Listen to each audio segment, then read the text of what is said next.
Hi అండి. ఇప్పుడు నేను మీకు వినిపించబోయే కథ కడివెడు తెలివి.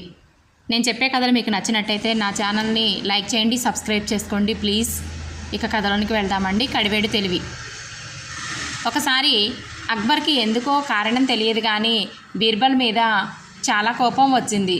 అతన్ని తక్షణమే ఆగ్రా నుంచి వెళ్ళిపోమ్మని ఆజ్ఞాపించాడు. బీర్బల్ మరేమీ మాట్లాడకుండా తన సామాన్లన్నీ సర్దుకొని చాలా దూర ప్రాంతంలో ఉన్న ఒక మారుమూల పల్లెకి చేరుకున్నాడు. అతడు ఏ ఊరికి వెళ్ళింది ఎవరికీ తెలియదు. కొన్ని వారాలు గడిచిన తర్వాత అక్బర్కి ఒక దేశం రాజు నుంచి ఒక అభ్యర్థన వచ్చింది. దయచేసి ఒక కడివేడి తెలివి ఉంటే వెంటనే పంపించండి అని. చక్రవర్తికి ఆ రాజు ఏం కోరుతున్నాడో అర్థం కాక తికమక పడ్డాడు. చింతాక్రాంతుడు కూడా అయ్యాడు. అన్నీ ఉన్న మొఘల్ చక్రవర్తి తాను కూడా కడివేడి తెలివిని అంటే ఏంటి, ఒకవేళ తాను అది పంపించకపోతే రాజుల దృష్టిలో చులకనైపోతాను అని బాధపడ్డాడు. ఆ సమయంలో బీర్బల్ ఉంటే ఎంత బాగుండేది, ఎలాగైనా సరే అతన్ని వెంటనే వెనక్కి రప్పించాలి అనుకున్నాడు. అక్బర్కి ఒక ఆలోచన వచ్చింది. ఒక్కొక్క వ్యక్తికి ఒక్కో మేకని ఒక్కో సందేశాన్ని ఇచ్చి అన్ని గ్రామాల పెద్దలకి పంపించాడు. ఈ మేకను 1 నెల రోజులు ఉంచుకోండి, దాని పోషణ ఖర్చులన్నీ నేనే ఇస్తాను. సరిగ్గా 1 నెల తర్వాత ఆ మేకను వెనక్కి పంపించండి. అయితే ఈ నెల రోజుల్లో అది ఏమాత్రం బరువు పెరగకూడదు, తగ్గకూడదు, లేకుంటే మీకు కఠినమైన శిక్ష పడుతుంది అని సందేశం.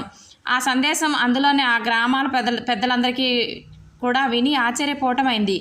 అంతేకాక విచారగ్రస్తులు కూడా అయ్యారు. ఆ సందేశం తాను నివాసం ఉంటున్న వారి పెద్దకు కూడా రావడంతో బీర్బల్ అసాధ్యమేం కాదు, ఇది ప్రతిరోజు సరిగ్గా ఒకే పరిణామంలో మేతలు వేయండి, దాన్ని పోషించండి, ఆ తర్వాత దాన్ని ఒక బోన్లో ఉంచి పులి ఎదురుగా కట్టేయండి, నిరంతరం ప్రాణభయంతో అది లావెక్కదు అన్నాడు బీర్బల్. అక్బర్కు వెంటనే అర్థమైంది.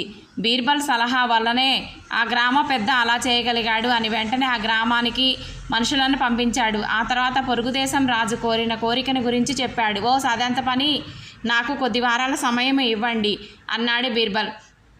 ఇంటికి వచ్చి తన తోటమాలిని పిలిపించి ఒక గుమ్మడికాయ గింజను తెచ్చిమన్నాడు బీర్బల్.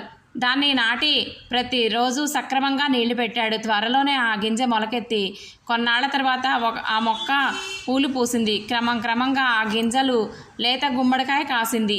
ఒక పిందెను ఒక మట్టి కుండలోకి పంపించి దాన్ని అలాగే కొద్ది రోజులు ఉంచాడు.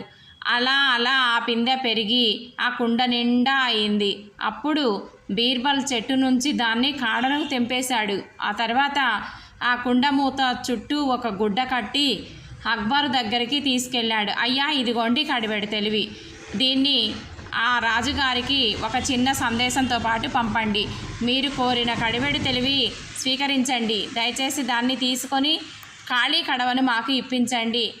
కానీ మీరు కుండకు కానీ గుమ్మడికాయకు కానీ పగలగొట్టొద్దు అని చెప్పాడు బీర్బల్. ఆ సందేశం అందుకున్న రాజు ఉరుకులు పరుగుల మీద అక్బర్ను మీ తెలివి తక్కువతనాన్ని అంచనా వేసినందుకు క్షమించండి అని వేడుకున్నాడు. బీర్బల్ తెలివి తనను కాపాడినందుకు అక్బరు చాలా అభినందించాడు బీర్బల్ని.